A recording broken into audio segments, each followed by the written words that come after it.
All right, welcome back to Glow with Chloe. I am Clinica, but you can call me Chloe or Nika, whichever you prefer. Today we are going to talk about, we're going to do a polycystic ovary syndrome related content today. We're going to talk about the one thing that actually I'm most insecure about. And it's the one thing that really tugs at my womanhood. Probably more than it should, but it's because it's the one thing that's most visible that I deal with. And that thing is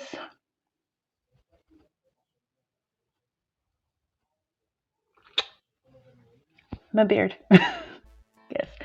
So, this is my physical side effect of polycystic ovary syndrome that is the most, there's the weight gain and then there's the weight gain.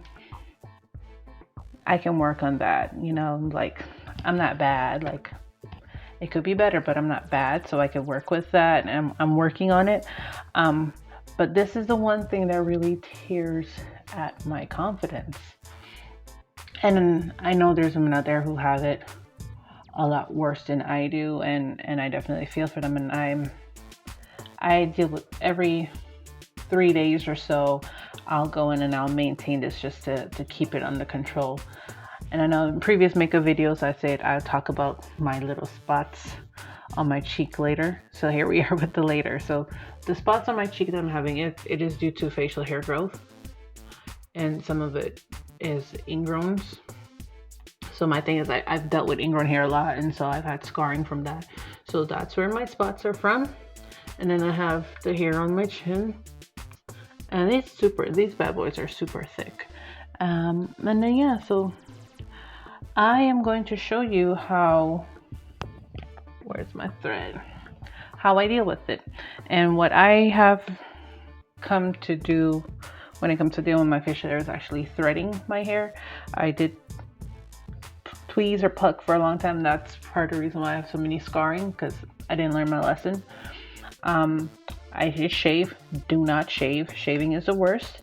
And it's been a while actually. I used to, I was gonna say pre-COVID-19, I would get my chin waxed professionally. But no, I had a guy. It's been a while. I had a guy that I used to go to, and then one day they weren't there anymore, their location, and I was like, and then it was getting expensive because I was spending in like what, $10 every 3 days to get my chin threaded, my chin and upper lip, and so it was adding up. It was a $20 a week to maintain my chin hairs because these bad boys grow out of control. I pluck it today. Today's what? Today is Thursday. By the time you guys might see this. So today is Thursday that I'm doing this, and by Tuesday she'll be back. And actually, in all honesty, she'll be back by Monday. I don't even know. It's not giving you a clear view of what it really looks like. I will include photographs of my chin. I have some old photographs of what it looks like. But yeah, so we're gonna thread with me. I have my mirror right here, so if I'm turned off to the side, it's because I am looking in my mirror. I have this really cool mirror hubby got me for Mother's Day, because sometimes if he's gonna get me me something that's gonna be useful, that I'm gonna use. So he got me this mirror. It lights up, and then I have magnifying sections on it, so this is really cool. And then my thread, this is the thread that I use. I think it's upside down. Yeah, so it's a vanity threading thread. I got this on Amazon in a box with a whole few of them to try out. The purple one has been my favorite so far because it is a finer thread, so it does get those shorter hairs better. Yeah. So I got my thread. So, but yay long. And then what I tend to do, I wash my face before I do this. So I wash and exfoliate my face before I thread, just to make sure that my face is clean. I don't have any residue on it. And I tie my thread into a knot. And so yeah, so my face is dry. There's no product around this area. I did put a little bit of serum up here because I don't like my skin feeling dry for too long. So my skin is dry around this area. I get a little bit of setting spray, setting powder, a little bit of powder. And I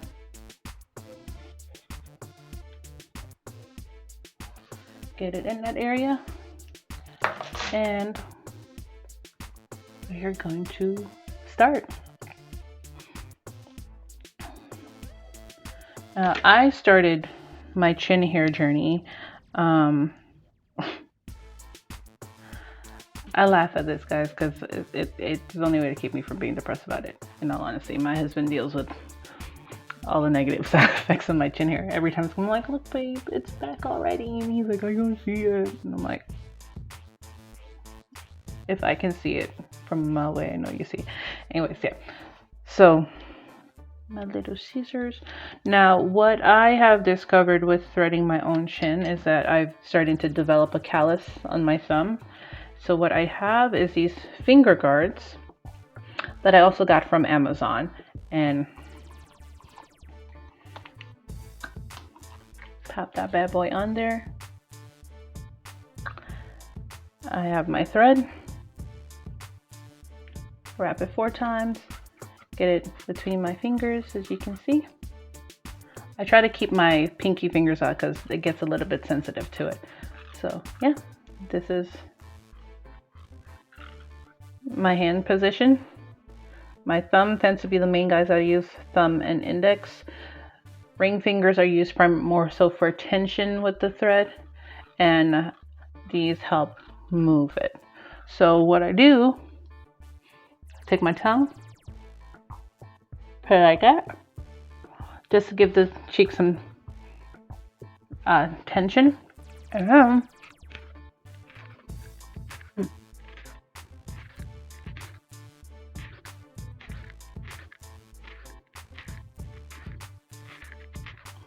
as you can see, it's already looking a little bit better because it's taking away those really dark hairs out of that spot. Now, this is not pain-free, but I have gotten used to it over time, but it's not pain-free. It's not, but it's until I am prepared to get laser hair removal, this has been the best thing that has worked for me. One, I do not have ingrown hair issues like I did when I was plucking and shaving the hair. So this does keep me from having ingrown hairs. And it is convenient for me that I can do it myself at home, so I can get it whenever I feel new hairs coming out. I have developed a crick in my neck at one point from doing this, but it is worth it. I don't know if you can hear that, but whenever it pulls the hair, there makes like a sound. Yeah, and that's just how I deal with my pesky facial hair. So I'm gonna stop talking and I'm gonna get into this. I'm gonna try to bring y'all in a little bit closer so you can see it. And I will get to work.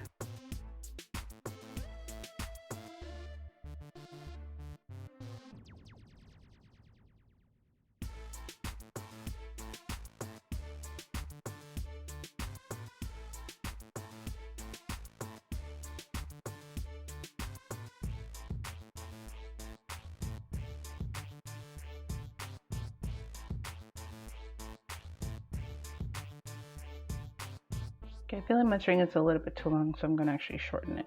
Feeling a little too much tension in my forearm, so that's my indicator that my string's a little too long.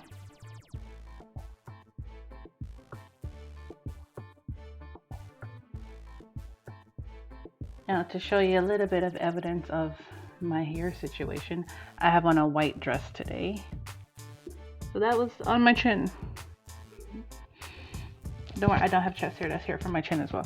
So that's what I'm dealing with. Now, in all honesty, when I really started to struggle really bad, this is going to be a mini story time right now. When I really started struggling really bad with my facial hair was actually during my pregnancy, and this is where the beard actually developed. Before pregnancy, I had one or two hairs there that I would pluck and it would be fine.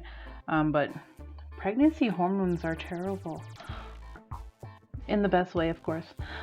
When I was pregnant, I started to develop the whole beard, and I went to got my chin waxed because it was becoming overwhelming. Like I was already like really pregnant, and I went to get my chin waxed, and ladies waxing my chin, and it's giving her a hard time because the hair is really coarse and they don't want to leave my face. This woman turned and told me, she goes, "If you were not pregnant, I would have thought you were a man with how much hair you have on your chin."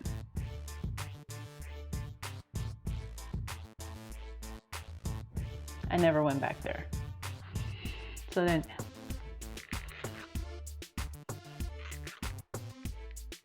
and I didn't tip. I didn't tip because I was rude as hell to tell somebody that. Like, I already know I have a lot of hair on my chin. That's I'm here for you to wax it, and then for you to tell me that if I wasn't pregnant, you'd think that I was a man. I was rude as hell. So she did not get a tip, and I never went back there. But yeah. And then to add to it, after I had the wax, my whole freaking, excuse my language, my whole face had broke out from the wax. So not only did I have, and she didn't get all the hair. So not only did I have hair still on my chin, but I had this weird looking rash. It was just a terrible time during my pregnancy. I disliked it. So that was the one time I professionally got my chin wax, and I was like, no, I'm not doing this again. Then I tried to do it myself once, and I burnt/bruised my face. I was like, you know what? Waxing is not for me. And that's how I ended up starting to get in it threaded and graduated to doing it myself.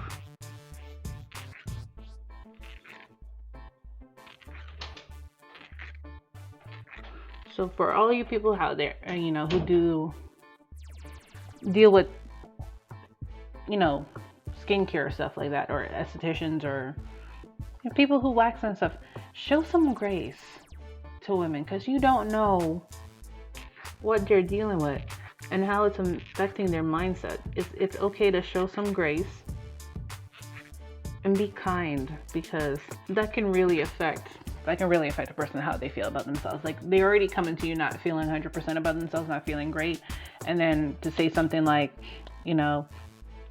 oh, if you didn't have this big old belly, I would have thought you were a man. Like, we already feel manly. I already felt manly, minus the pregnant belly. Like, I don't need you reminding me of that. One. Number two, just do your job. Just wax my chin, take my money, and let me be. No commentary.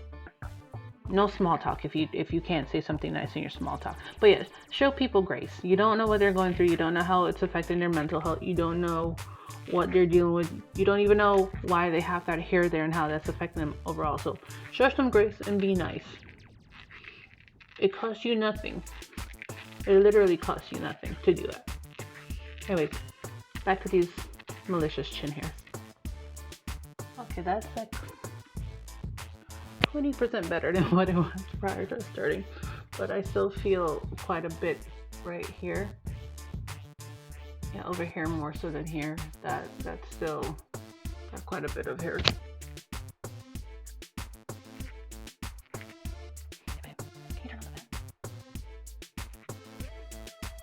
Alright, and as you can see, this side I've already threaded, this side I have not as yet. You can see the 5 o'clock shadow that is casted from the hairs. So we're halfway there to feeling better about ourselves already.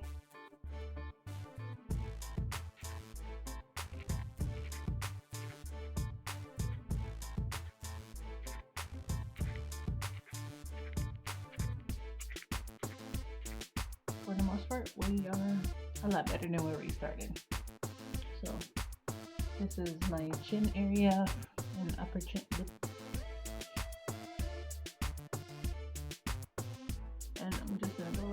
so much hazel and wash my face, rub down so much hazel, and just let it rest for the rest because we've put her through a lot today. And there we go. That's how I take care of my beard due to my PCOS.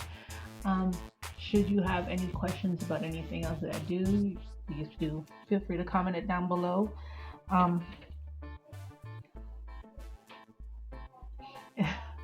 Please comment it down below. Let me know if you have any questions about anything else that I do to deal with my symptoms. And I hope you do enjoy this little tutorial on how I thread my chin. So I'm gonna go ahead and wash my face and get my witch hazel on and whatnot and get moisturized, and I'll be back to show y'all the final look once it's calmed down a bit.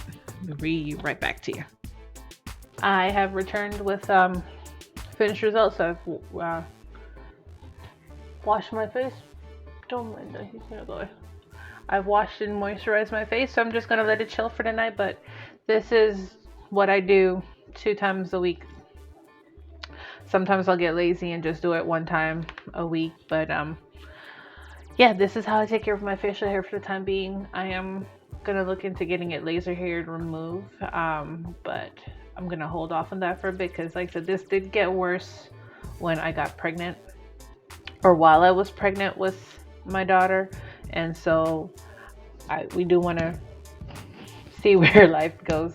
So I don't want to do a laser hair removal treatment and then my hormones jack it up again if I do get pregnant again in the future.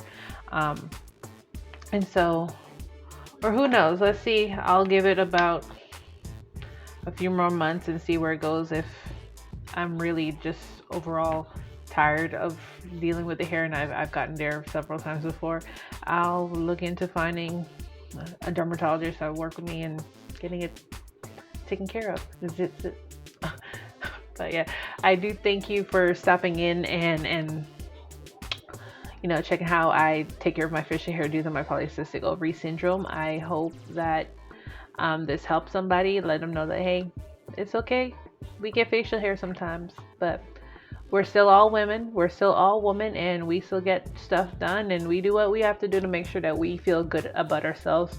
I don't remove my chin hair for anyone else's feelings but my own. It's for my own self-esteem.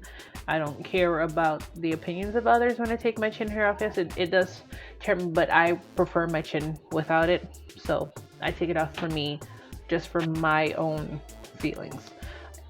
Like 98% of the times my husband don't even see my chin hairs. But yeah, thank you so much once again for coming back to Glow with Chloe. You do take care. Enjoy the rest of your day. Don't forget to tell your sister, auntie, uncle, and cousin to subscribe. And yay, love you guys, and you take care.